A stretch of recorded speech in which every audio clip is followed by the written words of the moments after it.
All right. Now we're live. And if you're here watching, be prepared. I'm about to get loud doing the intro. So, there you go.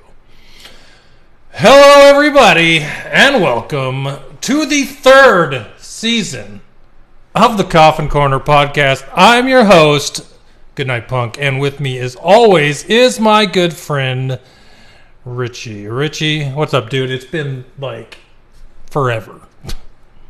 I know, we never did a draft preview or post-draft podcast, so it's been since the week before the Super Bowl. Yeah, I was looking at when our last live was on YouTube, and that was a long time ago. We didn't do anything in the offseason, so that's I guess what this is about, huh? Yeah, we took a nice long break after the Lions broke your heart. Yeah, I needed it after that, for sure. Well, if you're here for the live, if you're not listening to the audio podcast, we are now on TikTok. So if you are listening to the audio podcast, you can find us on TikTok now on Wednesday nights. See how this goes. First time on here. Hopefully a little better option than YouTube and Twitch were. So we'll see what happens. But yeah, I'm liking it so far. It looks good. I like it, especially because you had to do all the work to set it up. Dude, 2.5 hours today setting all this up. But it's fine. Everything's fine. It's good. All good. So, if you're here, if you end up in here, please comment and say hello. Share your opinions. We love to go off of what other people are saying and doing because, obviously our opinions are ours and other people have their own. And whether you're right or wrong, we'd love to talk about it. So, I'm wrong all the time. So, we'll see. That's what makes it fun. A little discussion. Everybody's got their own opinions, their own favorite teams they want to talk about.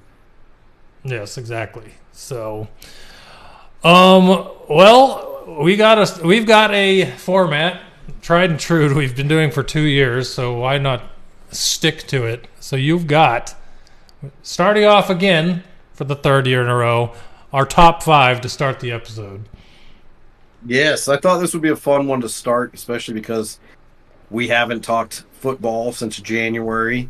Our top 5 memories of the 2023 season, which I tried to go just off of literally what I remembered. I didn't look anything up or try to Google what the top stories were. I just tried to go with what I remembered most about last year. And it's funny because that is what I did as well, because it says memories, right? And so I wanted to go off of my memory, not just be like, okay, well, this happened. I looked it up, and it's not as memorable. That is the word. If you're not having to look it up, so these are mine are also ones that I remember off memory. Good. So awesome. Well, you want to start us off? All right. Well, I will start us off, and that is as far back as it was, because it was a flash in the pan of the 2023-2024 season, but that is Anthony Richardson's hot start for the Colts. And just how exciting that is to see how he bounces back this season after his injury. But I just remember how crazy entertaining he was in the 4 games he was able to play before he got injured. And I looked up the stats, right? 600 yards passing, 3 touchdowns, 1 interception, that's good yardage. Not great as far as touchdowns go for 4 games, but he also had 140 yards and 4 touchdowns rushing. So altogether, 7 touchdowns, only threw 1 interception, and a whole bunch of yards for his team. He was just super fun to watch at the beginning of the season.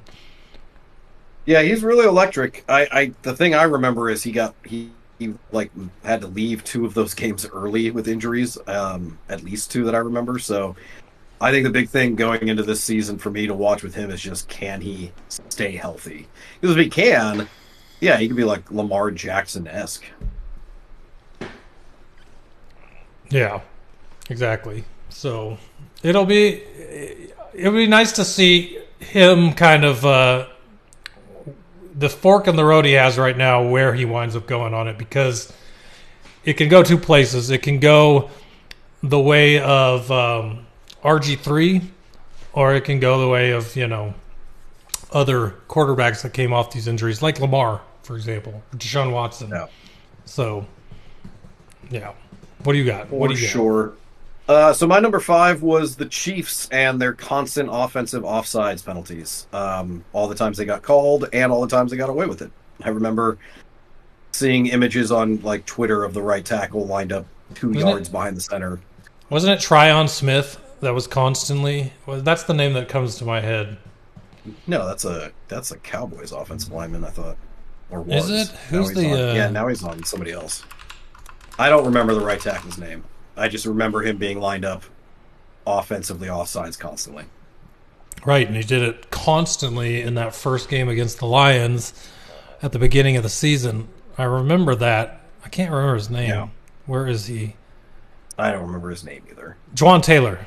There it is. Juwan Taylor. There you go. Yeah, that dude constantly looked like he was moving before the ball got snapped. The entire season. Didn't end. He got so many penalties because he just could not figure it out. I'm pretty sure he did it in the Super Bowl too, and they just stopped caring because, hey, it's the Chiefs. They're like, he's been doing it a lot. It's fine. Yeah. There's nothing to worry about here. Get away with anything. Yeah, exactly. Who cares? So my next one is the Legend of Puka Nacua.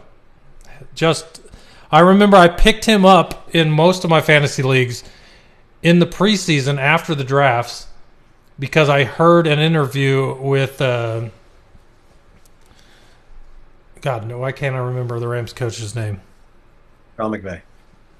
Yes, Sean McVay did an interview talking about how important that Puka was going to be to their offense. So I grabbed him, and it was probably one of the best moves I've ever made because nobody drafted him. No one, every league I was in, nobody drafted Puka Nacua. And so nobody knew his name until that first week. Yeah, exactly.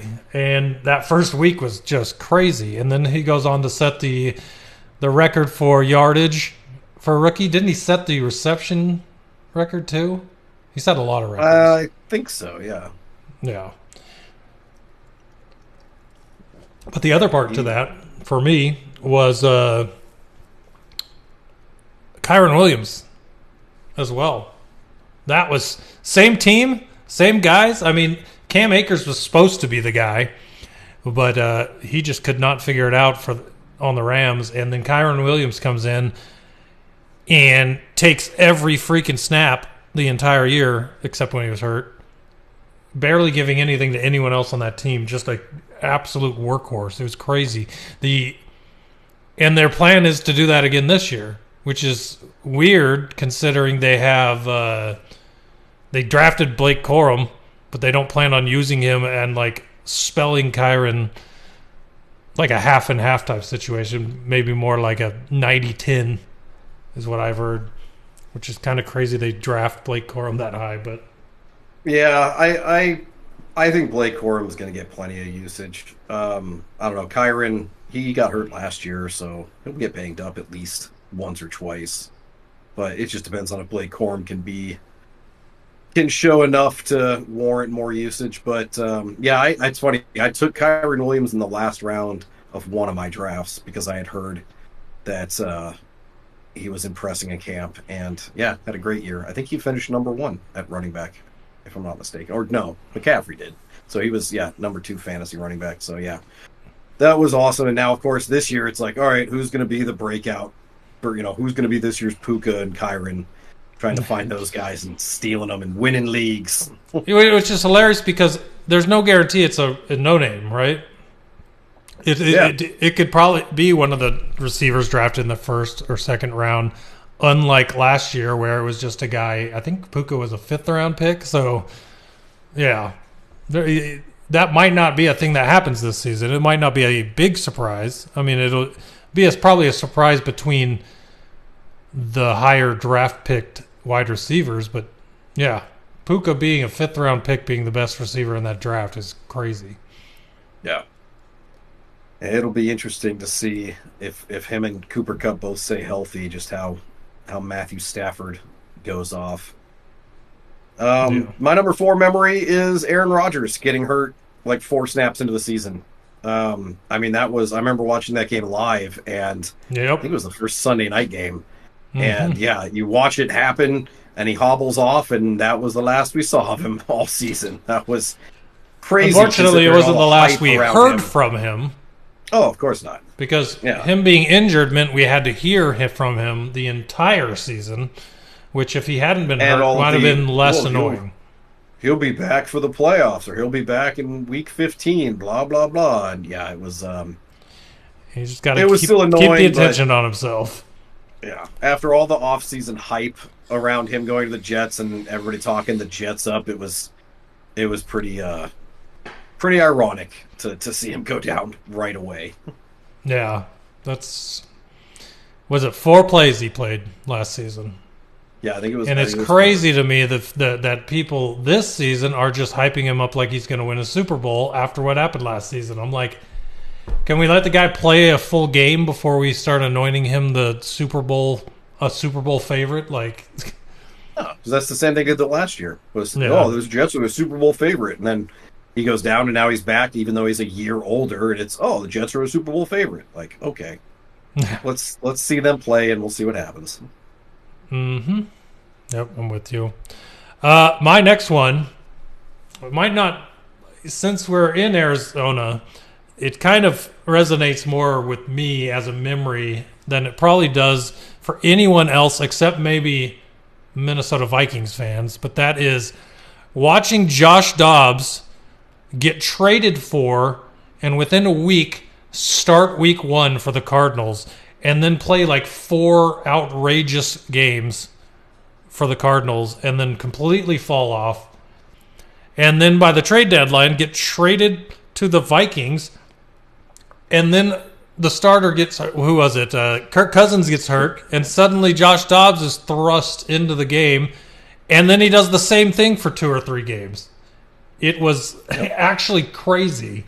The story of Josh Dobbs last year. Now I don't even know if he's signed, if he's playing somewhere this season. I don't know. But last year, it was a lot of fun watching Josh Dobbs go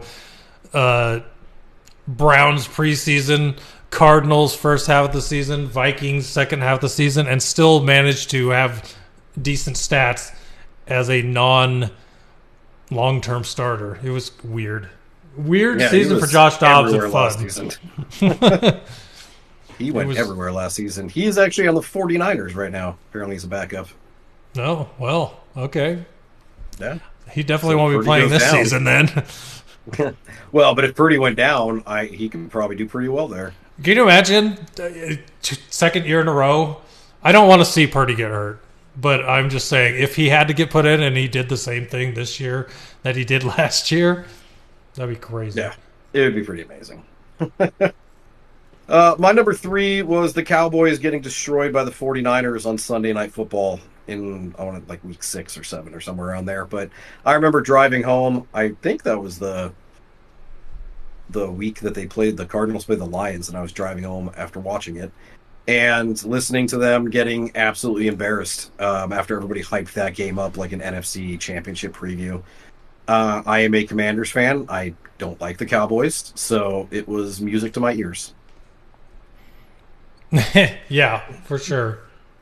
I mean, not a lot of Cowboys losses last season were more entertaining to me than the playoff game and the upstart Packers beating the Cowboys. That was probably the Cowboy loss that was the most memorable to me last season. Yes, that was another good one. Yeah. That is crazy. I hate the Packers too, so it was like that. It was bittersweet, but yeah. I'd rather root for the Niners than the Packers, but I mean, hilarious. It was great. Yes. Next up for me, we've got the weekly watching to see if C.J. Stroud was going to throw his first interception. Now, I don't remember what week it was, but it was late into the season. It was very late. Like, every week on this podcast, we were like, did C.J. Stroud throw an interception this week? No, he did not. Absolutely insane for a rookie. He's going to be definitely interesting this year, especially with the way Houston's added even more weapons for him. Does he regress even though he gets weapons, or does he stay as good as he was, or he get even freaking better? Because his main receivers last year were guys that I just thought were bargain bin, bottom of the barrel. Besides Tank Dell, who I thought was going to, become a good wide receiver, but was it Noah? God, I can't even remember their big. Nico Collins, and they had another guy. Yeah, what was it Robert Woods? I'm looking it up right now. It is the other guy is Noah Brown. But did they also have Robert Woods, I thought? I think they did have Robert Woods as well. Yeah, he's still on the team. Okay, yeah. No. Then John Mechie came back. I mean, I really like their wide receiver core. I know I'm going off topic now, but John Mechie, Stephon Diggs, Tank Dell, Nico Collins, Robert Woods. Tight end. They now have Ben Skowronek, who is actually pretty decent with the Rams. Like, it's kind of crazy. And Joe Mixon. Yeah. That'll be a fun one to talk about when we get to their team. Yeah. But I've got where are your stats, sir? Nope, that's not it. They only have 2024 stats. 2023 game log CJ Stroud. Why is this taking so long? Stats per game. While you're looking that up, I'll go over my number 2, which was my Commanders starting 2-0, unimpressively, though I might add, barely beating the Cardinals and Broncos, and then going 2-13 the rest of the season. Not a good memory, but definitely a memory of them absolutely falling apart and getting rid of Ron Rivera, getting rid of the front office, getting rid of Sam Howell. Big year of transition for the Commanders. I'm excited. I'm not all pumped up. I'm more of a wait and see fan, so we'll see. But yeah, after starting 2-0 and not instilling a lot of hope in me in those 2 victories, they absolutely just shit the bed the rest of the season. I didn't even realize that it was that bad. That's crazy, and that's hard. Believe me, as a Lions fan, I know all about it. But that's hard to watch. It's hard to be excited to wake up on a Sunday to watch football when your team is doing that. But you know what's funny? I made some good money betting against them. Just knowing they were going to lose every game and betting anytime touchdowns for, the other players. Especially, I remember there was a Cowboys game where I bet like anytime touchdowns for every Cowboys player and all of their yardage props and all that, and hit like an 8-leg parlay off of it. Like, it was just, I knew what was coming with that team. They were terrible last year. So that's about the best thing you can do there, as far as your team being bad. Just bet against them, knowing that if they win, you'll be happy, and if they lose, you'll probably make some money. So yeah, I'm happy either way. If I lose my bets and they win, I'm good. If they lose but I win some bets, it's literally hedging my bets. Exactly. All right, so my number 1. If you're new here, you can see it right here on my hat. I'm a Lions fan. So easily the number 1 thing for me last year was how the Lions winning their division for the first time, going to the playoffs, winning 2 playoff games, and was it 2 playoff games or was it just 1? I think it was 2. They were in the wild card. Yeah, they didn't have the number 1 seed. So yeah. basically being 2 quarters away from the Super Bowl. Yep. That massive blown lead against the 49ers in the NFC Championship game was very painful. The part that got me through it was the fact that I had never even been there as a Lions fan. And once it was over and the madness was over, the ride of that entire season was just the best season as a Lions fan ever for me. So, and I've watched, what is it, almost 30 years of Lions football now. So, yeah, it was rough, but it was fun. So, I will never forget that season for the Lions. That was a good time. It was, and hopefully it's just the beginning for them. So, and it's funny because your number one also could be on my list. It could, but I stole it because technically he leapt into my arms. But my number one was Hollywood Brown, leaping into the stands right into my lap during I believe it was the Falcons-Cardinals game, if I'm not mistaken. I think so. We had seats in row 1 in the Cardinals end zone. He scored a touchdown, looked into the stands. I was waving my arms at him for him to throw me the football, but he interpreted that as please jump into my arms, and he did, which was awesome and fantastic. And I mean, just a memory I will never forget. I've been going to Cardinals games since the mid-90s. But we've had row 1 tickets the last couple seasons, and it was the first time. It was honestly the first time I've ever seen a Cardinals player jump into the stands. For it to happen to us, and for my stupid happy face to be plastered all over the Cardinals social media for the next few weeks. Not to mention their season ticket holder emails and yes, all kinds and the best of things. Part too is that they then got rid of that section in this offseason to install casitas for high rollers or whatever. So I don't think... Is that what they're putting over there? Yes, they put in casitas. What the hell are casitas? Like suites? I guess they're multi-level little house-looking suites. They sent out like an artist representation of it. That sounds insanely weird. It really does. And... kind of stupid, to be perfectly honest. Like, we loved those seats in that section, and then they didn't give you a casita. Like, what is this? Hell no. I need one of those anyways. Can you imagine? You're like, yeah, my second house is a casita in this. I can't imagine how expensive those seats are too. And the funny thing is, they're only going to be filled with visiting fans. Like, the Cardinals are usually 80% visiting fans anyways. So they're like hotel rooms. Yeah. It was a great memory, and I'm still going to Cardinals games. We're just in row 2 on the opposite side of the end zone, so it's works for me. But, nice. Yeah. Just an amazing. And it's funny. I remember him saying something about phone. I could barely hear, and I think he was telling me to take my phone out and record it, which I was too excited to do.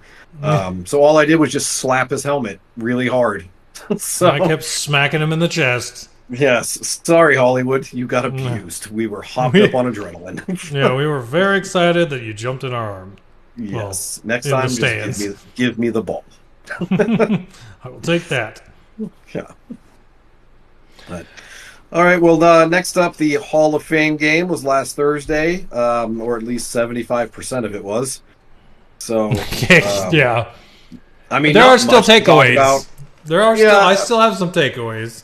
You can get any of the starters playing, so it's not... I really did feel like, why did I take my time to watch this? I didn't... there were player names that I recognized, like Cam Akers, Sean Johnson. There were a few that I'm like, okay, well, I can have fun watching these guys. But there were also some people that impressed me, and I can give you those names. Number one, Colin Johnson, the receiver from the Bears. Yeah. That guy was everywhere. And he only had 3 catches for 56 yards, but 2 of them were touchdowns, and he was being thrown to like crazy. He got 6 targets. He caught 3 of them. Like, Colin Johnson was the Bears offense to start that game. Yeah, I remember when he came out of college, because he's like 6'6", and I remember him coming out and looking at that being like, oh man, he'd be a great red zone weapon. And he looked good. He's battled injuries his first 2 years. I think he missed like all of last season, I believe. Mm-hmm. So cool for him to shine, and hopefully he gets to do it more in the preseason and sticks around on the roster or finds a spot somewhere else. And then Brett Ripien, man. Brett Ripien looked... That was the other name. So, like, ready to go and reading the defense and everything. It was like, damn, man, he looks good for a guy that's probably a third-string quarterback on that team. Yeah, I was like, Brett Rippen's going to lose me my bet? Like... Yeah, yeah, he did. When it got to the point where it's Brett Rippin versus Tim Boyle, I was like, okay, well, the Bears are winning this game. Yeah. Luckily, Mother Nature called it anyways. Voided the bet. Let's go. Yeah. No lost money. But yeah, that was about it. And then, we look forward to this week with everybody playing and hopefully some more stuff to talk about next week with all those games going on. Yeah, I'm kind of happy that the Lions game is a Thursday night game, which it's not in contention with all the other preseason games, which means it'll actually be on TV. So... yeah. That'll be nice. So I'll actually get to watch a Lions preseason game. So the Commanders play at 9 a.m. on Saturday, and I'm not waking up that early. Like, DVR, let's go. Yeah. Like, all right, well, I'll check the box score, see how Jaden did. Exactly. Well, that'll lead us into week 1 of the preseason. And if you're new here, if you're old here, you know that during the regular season we do our Thursday night foreplay. Yes, that is intentionally an innuendo. Get it? I don't know. Maybe this new one for preseason is an innuendo. I mean, you could have gone. But we're not. We'll dive back into the Thursday night foreplay when the regular season starts. But for the preseason. We're gonna start something called the depth charge, because pretty much in the preseason, picking winners is based on who you think has more depth on their team, because the starters do not matter, right? Yeah. So depth charge meaning it's a 4-leg money line parlay based on who has the depth to win preseason games. So I'll start it off. I'm actually just read the number you wrote in there, and I'm impressed that yours is even higher than mine. That's crazy. That's kind of all I went for. Yeah. I picked Jacksonville over Kansas City. Jacksonville's wide receiver core is very strong, I think. And basically all my picks are based on 3 things. Do they have depth at wide receiver? Do they have depth at running back? Do they have depth at quarterback? Because I'm telling you this much right now. I will not be picking the Texans in a depth charge all 3 weeks of the preseason, because of the fact that Tim Boyle is going to play a lot, and I just cannot pick Tim Boyle to win anything. So, quarterbacks. Tim Boyle. Yes, dude. Quarterbacks, wide receivers, running backs. Now, they don't have to have multiple of those things, but if they have one of them, I'll be happy. And if they have multiple, then that's just a bonus. But as far as my pick for Jacksonville is because I feel like they have good wide receiver depth. The Rams, I picked them simply because of their quarterback depth and halfback depth. I think it'll be fun to watch Blake Corum in the preseason. Yeah. Rams over Dallas. Jacksonville over Kansas City. Jacksonville's actually the favorite in that game. Rams, but Kansas City's not playing anyone, so big surprise. But the Rams over Dallas. Next up, I have the Chargers over Seattle. I picked them because their running back room is crazy, and they have to figure out before the week 1 who's going to be their starting running back. And they have a good chunk of ones. I think the main 2 are both former Baltimore running backs. So you got Gus Edwards, and you have the guy that's been injured a lot. J.K. Dobbins. Yeah, J.K. Dobbins. So I feel like there's going to be a lot of running in that game, and you've got 2 very good running backs. So I'm picking the Chargers over Seattle. And then I have the Steelers over Houston because of the Steelers wide receiver depth. Now, I don't think that, not wide receiver, but quarterback depth. I don't think, well, they've named Russell Wilson the starter, but there is technically a quarterback battle there for the starter job. So Russell might be playing. So you might see Russell and Justin Fields in that game. And their third stringer is Jared Stidham? No, that's the Broncos. God. There's a third one for Pittsburgh. Their third one's pretty good. Depth chart.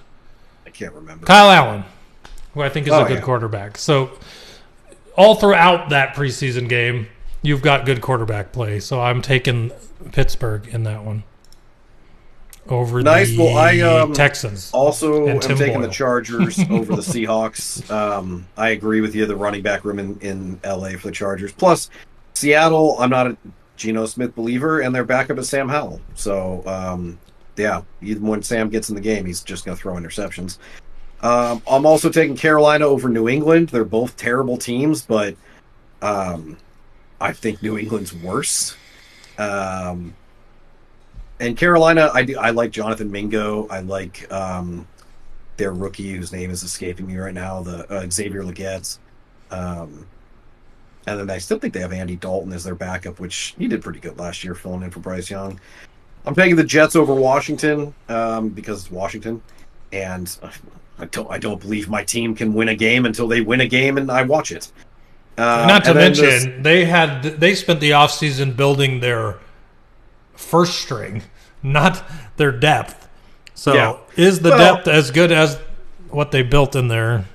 Different coaching, too, I think will get a lot out of players that have underperformed. But the problem, the Jets are very talented. So I had to go look because I couldn't. I had to go look because I couldn't remember. But I remember I'm kind of excited for Carolina this year. And you didn't mention Deontay Johnson is also a wide receiver for Carolina now, which is a big, massive upgrade from what they had. Yeah, and they still have Thielen somehow. Preseason. Yeah. Yeah, I mean, I don't know how much they're playing the starters. But I know it's Carolina. They need to play everyone. They've got another young receiver that's been there for a few seasons. I can't remember his name. Terrace Marshall? Terrace Marshall, that's the one. Yeah. So, and then my last one's the Saints over the Cardinals because the Cardinals don't win at home. That's the truth. Yeah. Which is why it's exciting to go watch the Lions play them this year. Yeah, and the Commanders. Yeah. A lot to be excited for there. Yeah, but I also just tried to find, because it's the preseason, I just went with a bunch of high odds so that I could bump my odds up and just take a dart on a bet, and hey, maybe I'll win a bunch of money. If it wins, give me a bunch of money. Exactly. Yeah, I'm with you. All right, well, there you go. That's our preseason week 1 bets. We'll see how that works out for us, and then now we're going to dive into off-season recap. We've got 4 weeks to go until the start of the season, so we're going to do 2 divisions each week and just recap who they lost, who they gained, who they drafted. I also went in and added in their FanDuel over-under for wins to see how they're projected to do this season compared to last season. So we'll start off in the AFC East with the Bills, who won the division last year with a record of 11-6. Their FanDuel over-under this season is 10.5, so basically the exact same record. Yeah. They did lose Stephon Diggs and Gabe Davis, some big wide receivers. Shaq Lawson, Linval Joseph, Tim Settle, Poona Ford on the defense, Leonard Floyd, Tre'Davious White, Micah Hyde, Jordan Poyer. I mean, they actually lost a lot of people on defense. There's a lot of names that I recognize. Yeah, there are a lot of impactful defenders, not to mention losing their top 2 receivers. And not a ton gained. Yeah, they signed Curtis Samuel, which I guess a lot of people are impressed by. He was in Washington last couple of years, never really did much. Casey Toohill is a defender. I think he was in Washington, too. Lyle Collins on the offensive line. And then, of course, Mitch Trubisky to back up Josh Allen. Dan's favorite quarterback ever. Because that guy just keeps getting jobs. Only in Buffalo, I guess. He was there 2 years ago, and then he went to Pittsburgh and did nothing, and now they're like, come on back to Buffalo. They believe in him at least, I guess. But yeah, somebody's got to. Or I think it was last year. I was excited to give him a chance, see how he does in Pittsburgh, and then he did nothing, and now it's like, nope, you've had enough chances. Give somebody else a chance. I think finish off with the draft, and then we can talk about Keon Coleman they drafted. He looks pretty good. He was, I think, a second-round pick. And, I mean, with them losing so many receivers, that dude should break out. They drafted Cole Bishop, Dwayne Carter on the defense. Ray Davis, who a lot of people are talking up to back up James Cook, and then a center. So, I mean, honestly, I look at the Bills, and I think they should go down from last season. Yeah, I was going to say, they downgraded 1,000%. Yeah, like, FanDuel has them at 10.5, and I'm like, they're more of like an 8 or a 9 win team I look at. So, I don't know. I mean, it's still Josh Allen's amazing, but they lost a lot. Well, look at their wide receiver core. Losing Gabe Davis, Trent Sherfield, and Stephon Diggs to be replaced with Matt Collins, Curtis Samuel, and Keon Coleman. Who's the number one? Who's still left? Because I think there was one person still left there. Khalil Shakir was the only one left. So not anyone that's like heads and shoulders above the ones they signed. So it's their wide receiver room. It's not in shambles, but I mean compared to what it was is rough to look at. Now, I will say this: one of my favorite receivers drafted this year after seeing his interviews is Keon Coleman. I am really excited and high on that guy. So I hope that he can be the number one guy because he just seems like a stand-up guy, very good in college. Good pick for them considering they needed wide receivers. So we'll see what that does for them. But as far as like who's in that division, the ones staring or breathing down their neck right now didn't go down, and as far as I'm concerned. So I feel like they might have just flip-flopped here. I agree. Well, let's go ahead and do some. Let's throw some like we like to do predictions here on over-unders. I know we'll obviously do our weekly picks. Our weekly picks, but I meant like week 4 of the preseason. We'll do our division winners, wild cards, and then our playoff predictions, type thing. But I kind of want to pick while we do these teams whether we think they'll have the over/under on those wins, without even looking at the schedule. Do you want to just pick whether they'll go over/under, or do we want to pick how many wins we think they'll get? I want to go over/under only because I don't want to dive into their schedule, and I feel like if I was picking wins, I'd want to look at their schedule. All right. So what do you got for the Bills? Over or under 10.5?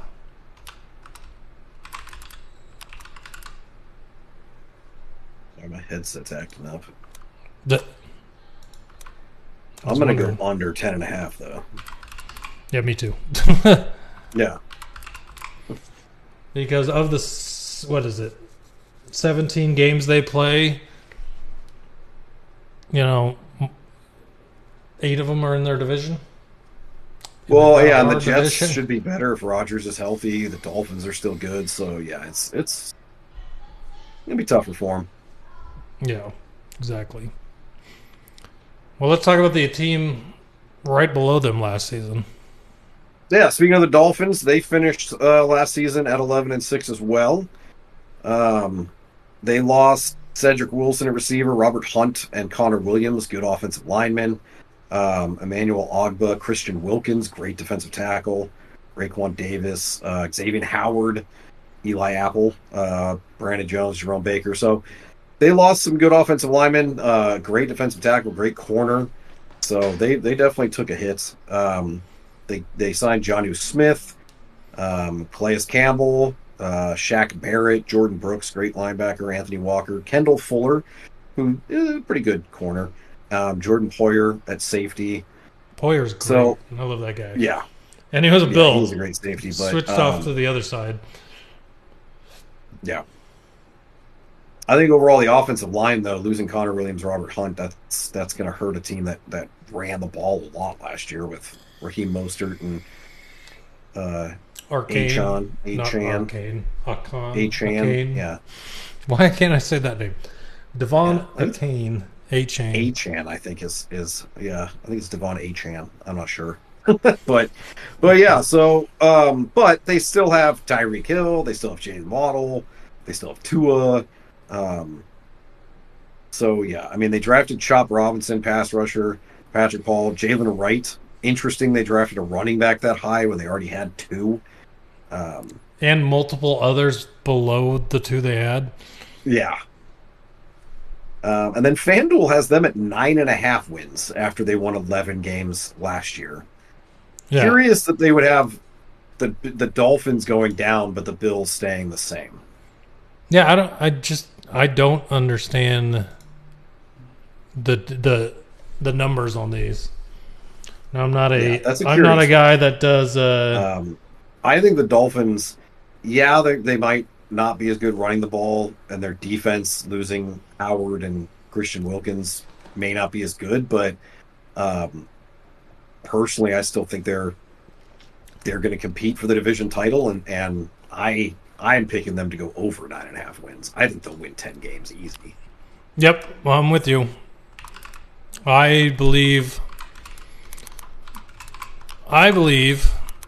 that they are the clear favorites for the division, in my opinion. Agreed. Yeah, I mean, I'll probably end up picking them as my division winner too. I think they'll overtake the Bills. Yeah, I just need to see how. I don't know what's going on lately with me remembering names. Quarterback, not Jared Allen. Josh Allen? Josh Allen. How Josh Allen meshes with this new crew of wide receivers he has.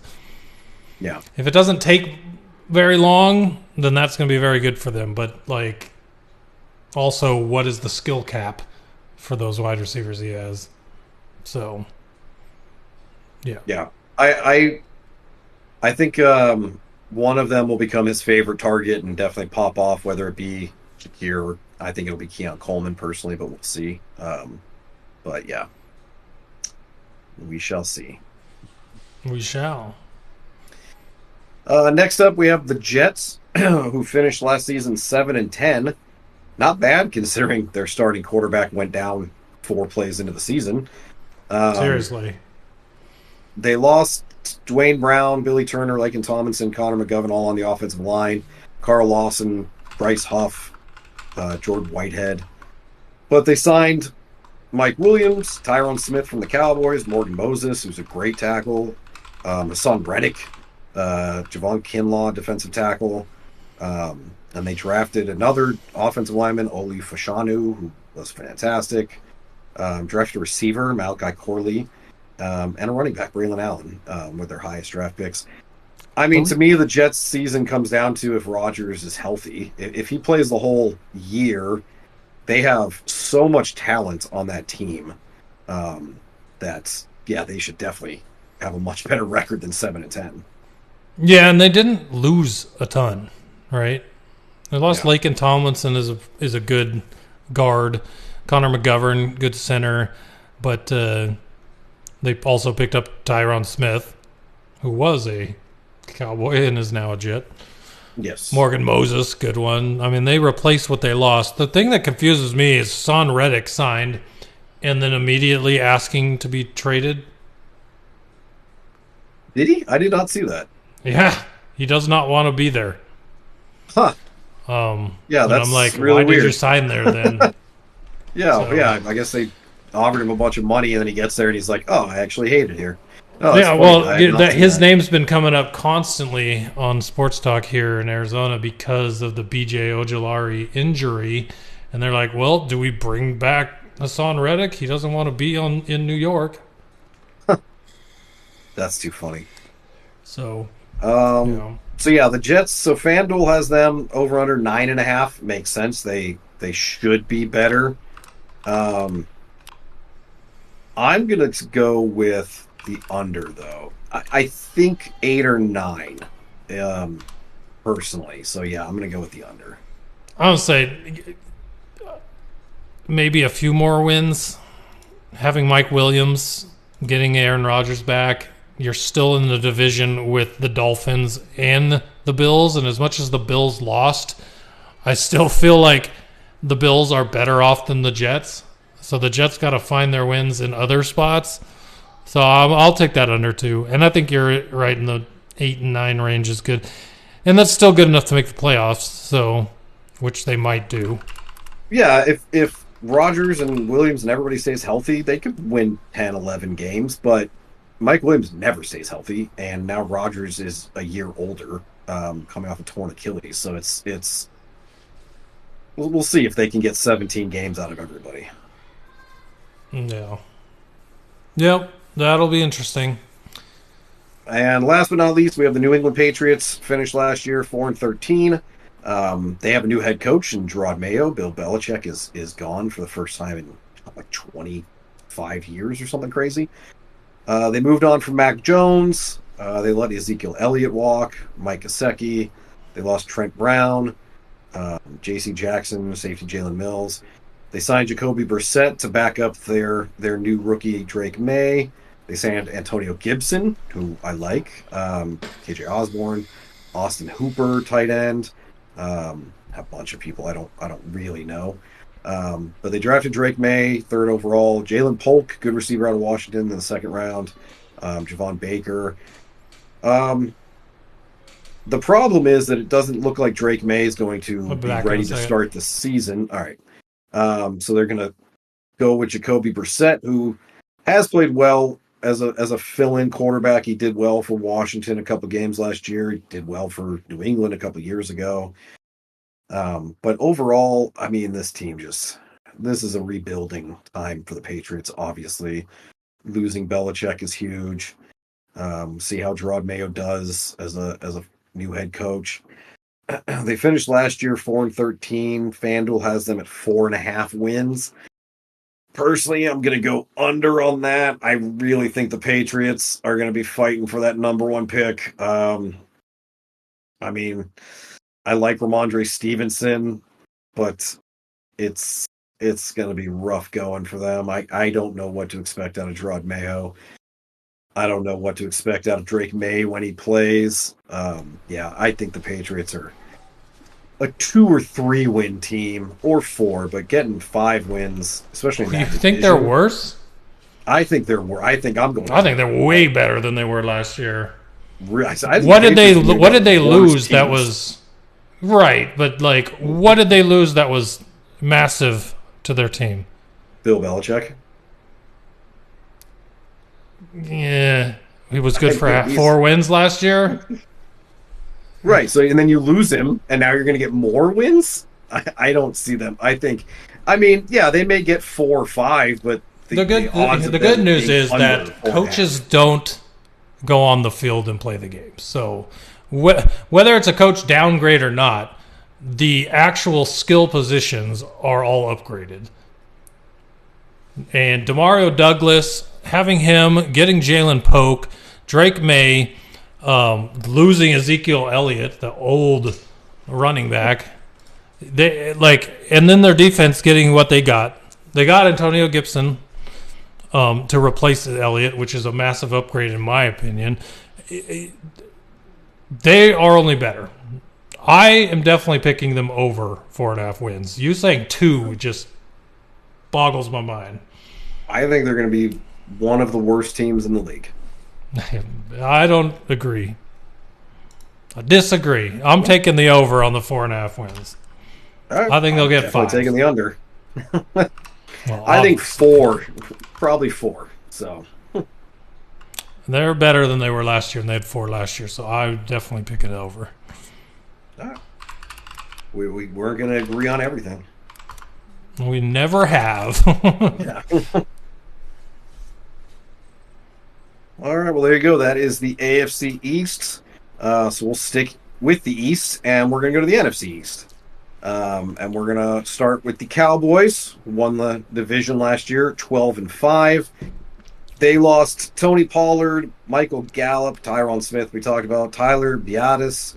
You finally said a name that's not a massive loss for them. Well, he was their starting center. Right, but like Michael Gallup, Tony Pollard, Tyron Smith. Yeah. The hits just keep coming. Jonathan Hankins, Leighton Vander Esch retired, Stephon Gilmore. Dante Fowler was pretty good for him. Mm-hmm. They've only gained Ezekiel Elliott coming back. Ezekiel Elliott, he'll save us. So it was a confusing offseason for the Cowboys because they really did not do a whole lot. They drafted Tyler Guyton, should fill in for Tyron Smith. Cooper Beebe, pretty good guard. Marshawn Nealand and I can't even Maurice Liafu on the defense. The thing is, like, I think the reason that they had that weird offseason is they're trying to figure out how to pay. Did CeeDee Lamb get paid already, or they're still waiting to pay him? No, I don't think CD or Dak have gotten paid. Yeah, exactly. So they're trying to figure out. I feel like with this type of movement in an offseason, they're trying to figure out how to get money for both Dak and their wide receiver, because why else wouldn't you be spending money as a Cowboy? And neither of them have gotten the money.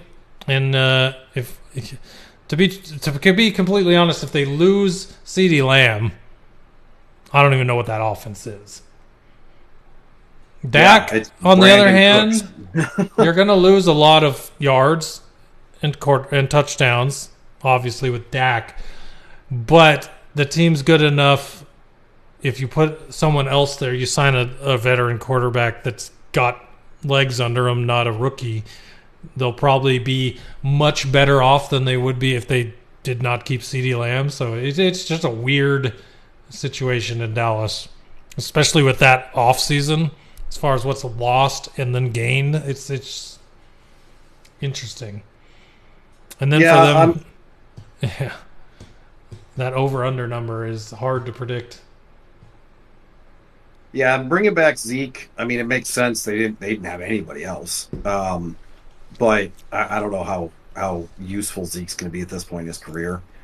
It's going to be a weird year for the guy. They lost their defensive coordinator.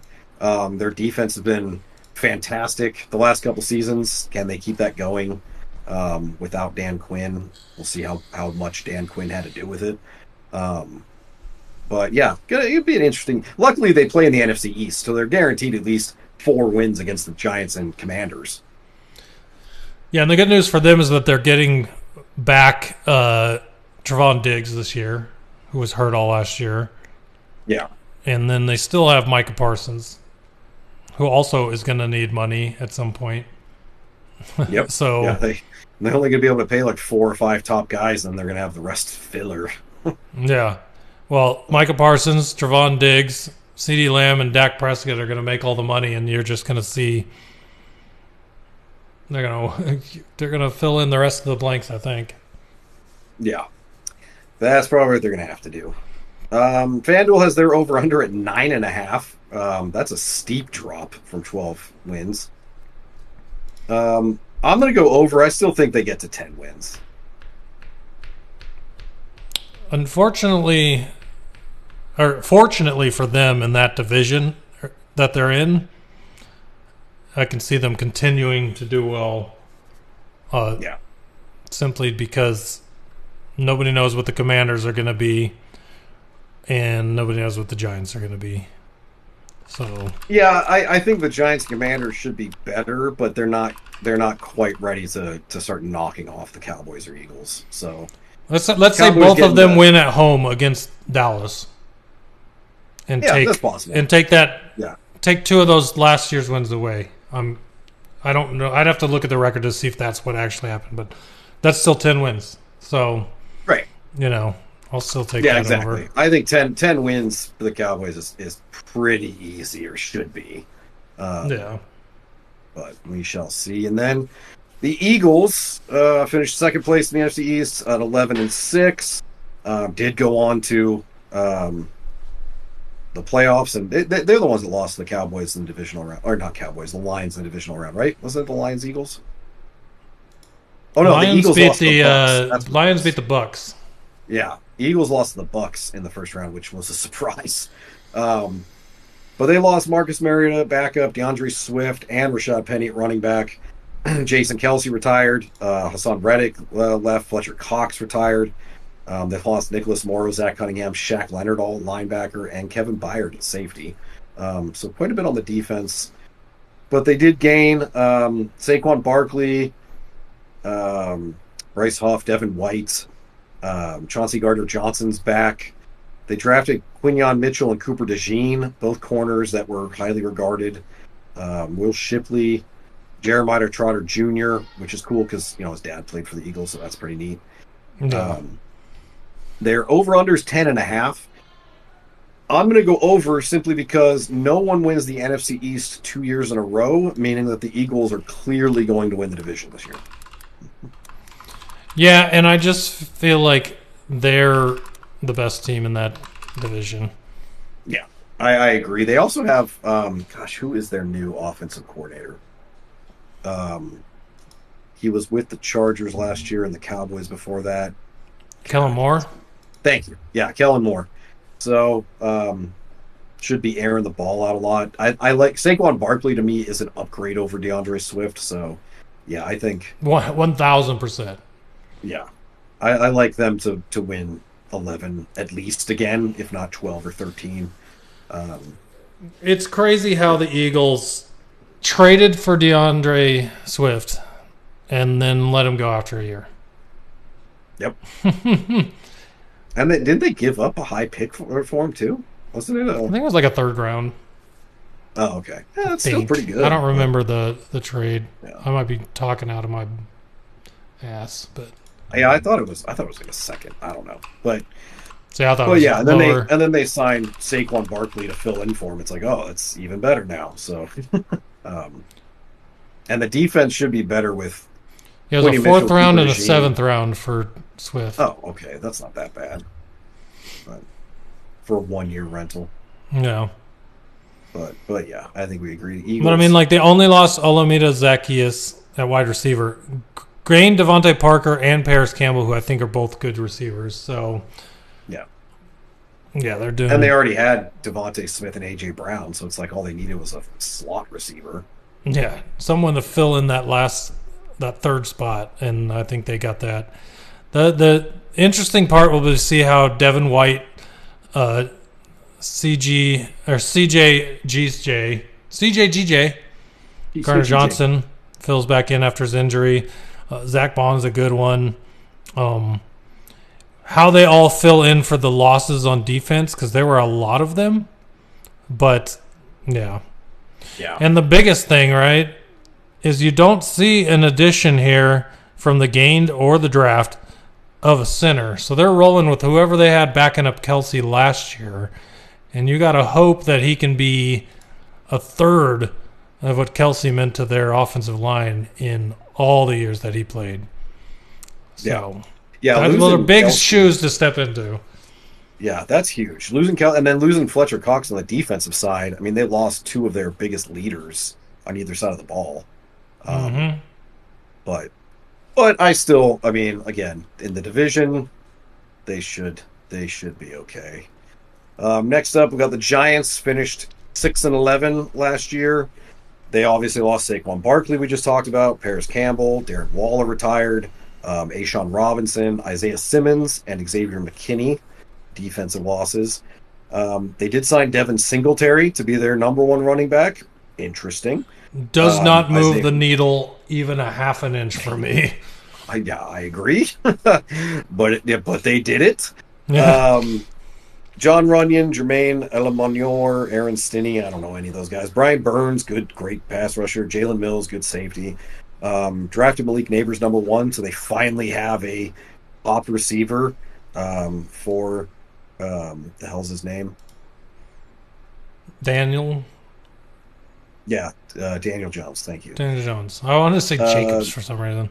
Daniel Jacobs. Everybody's Daniel Jacobs. Listen, there are so many names that run through my head lately because of NCAA football that I just real names don't seem real to me anymore. Yeah. So I know and then we've been watching football so long that you just immediately start thinking of somebody else if the name's similar, like Jared Allen earlier with Josh Allen. But yeah, the Giants, I mean, I don't think they significantly improved, but I think Daniel Jones finally having Malik Neighbors. They finished 6-11. They're over under 6.5. That's a tough one. Because I kind of put them at 6 or 7 wins. So it's like, which side of that do they fall on?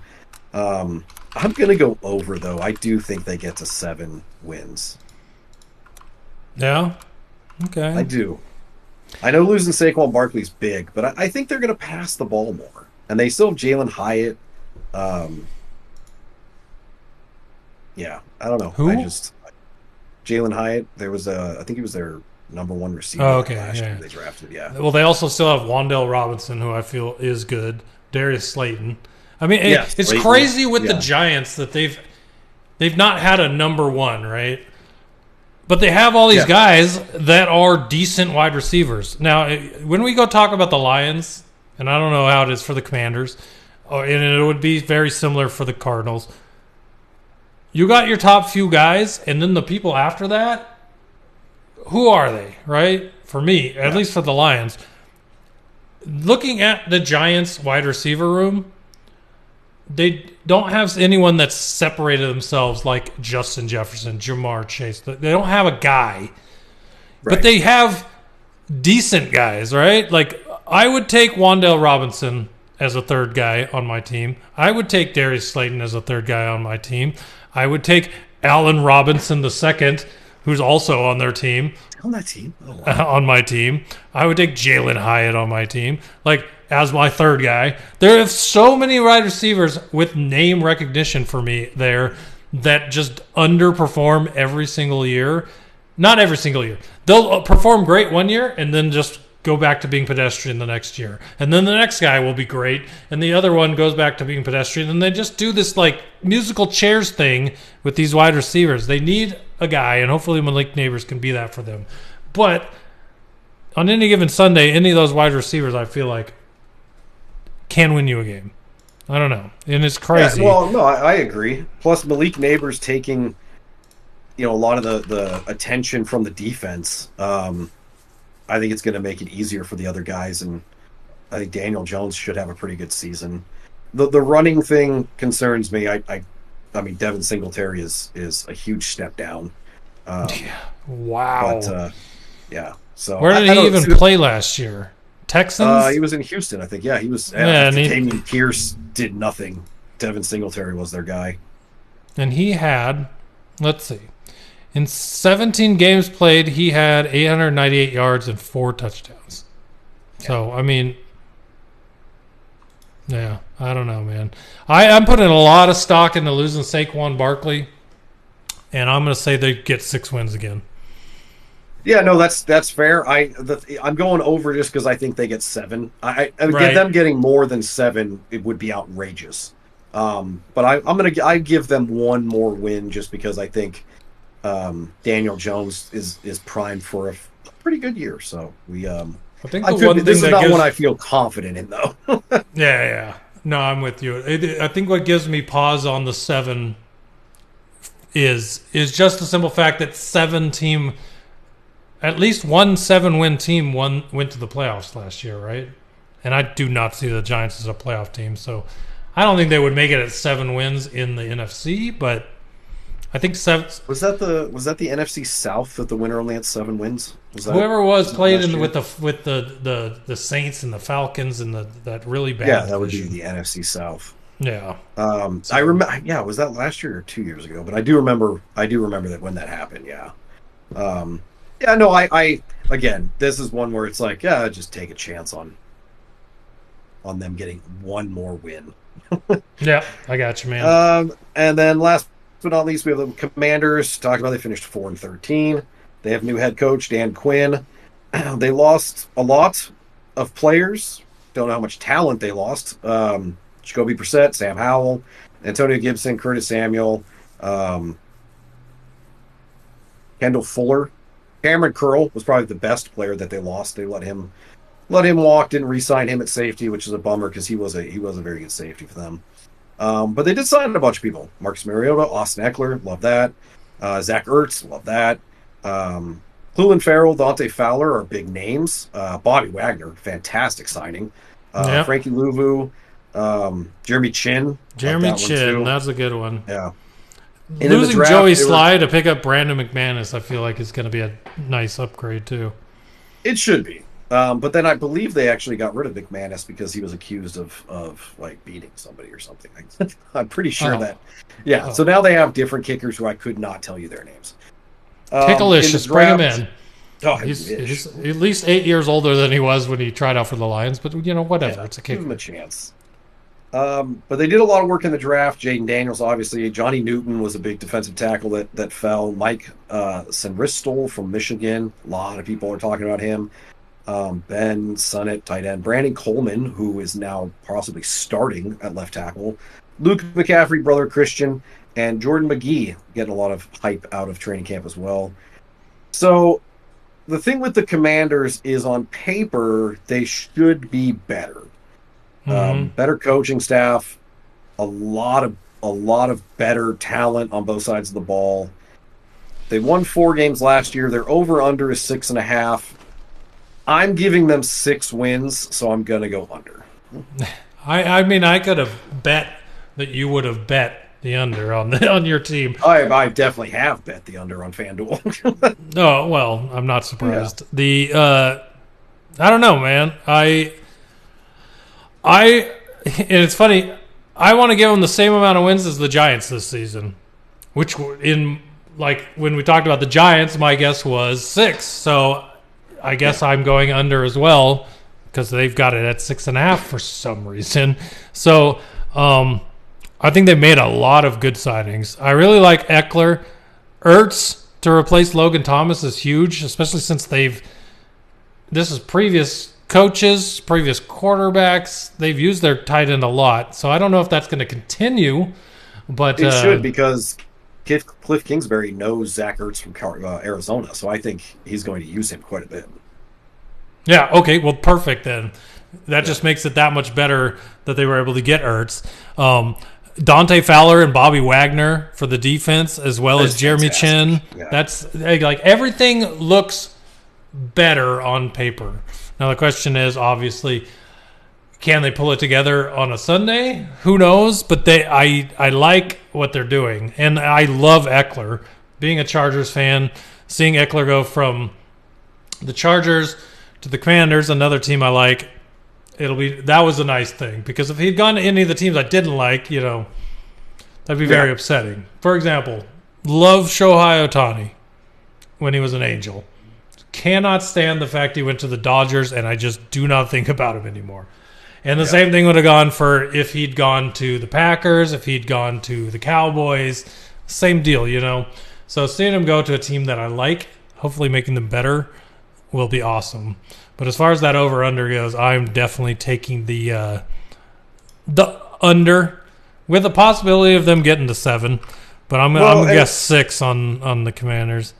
The thing that I'll say, obviously, as a Commanders fan, I'm not the type that I read stuff on social media and take it as gospel and think like, oh my God, we're going to win the division or be a wild card team.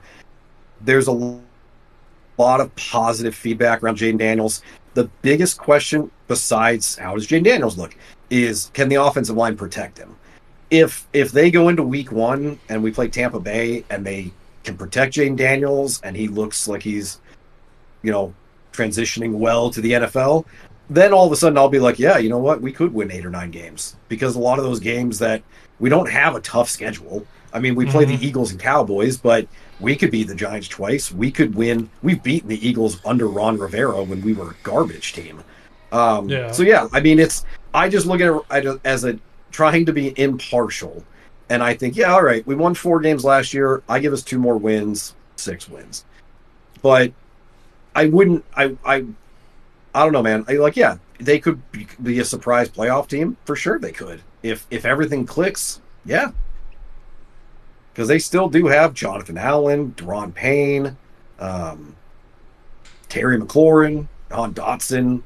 I mean, there is a lot of talent if the coaching is better. That's the problem the last few years, especially on the defense, was the coaching just was not taking advantage of all that talent. So, yep, very excited for this season. I'm very excited to see what happens and where they go from here. Absolutely. Yeah. I'm glad that we're doing this because I have been in baseball mode since April, like hardcore baseball mode. And I'm not out of it. Season ticket holder now, yeah. Oh, what can I say? I keep forgetting that we're going to the game Saturday. I have to remind myself to drive to Phoenix Friday after work.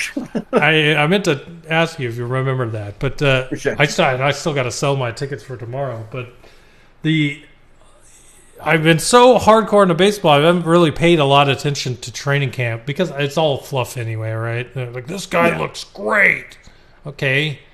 He's not even wearing pads. Who cares?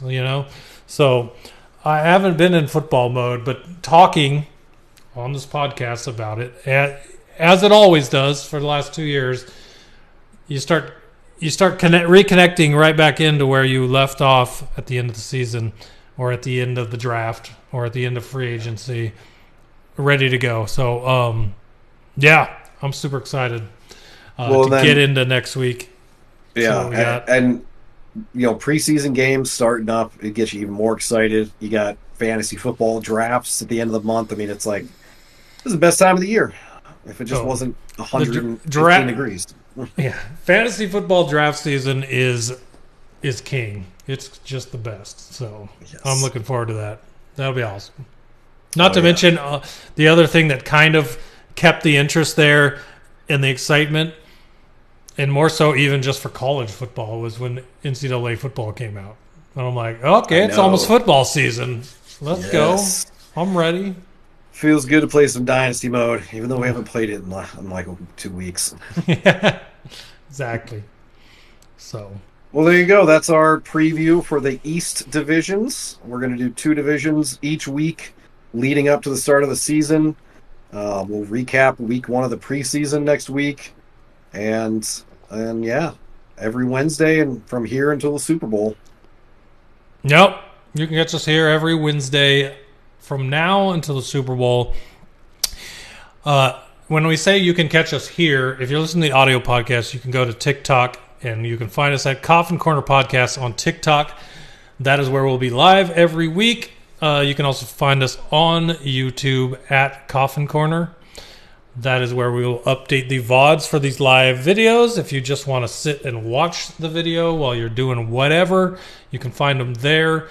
And if you want to find us on TikTok. I want to use the last system where TikTok was the last thing we mentioned. If you want to find us on X/Twitter, Coffin Corners is where that is. So if you don't, and you can also find the audio of the podcasts wherever podcasts are found.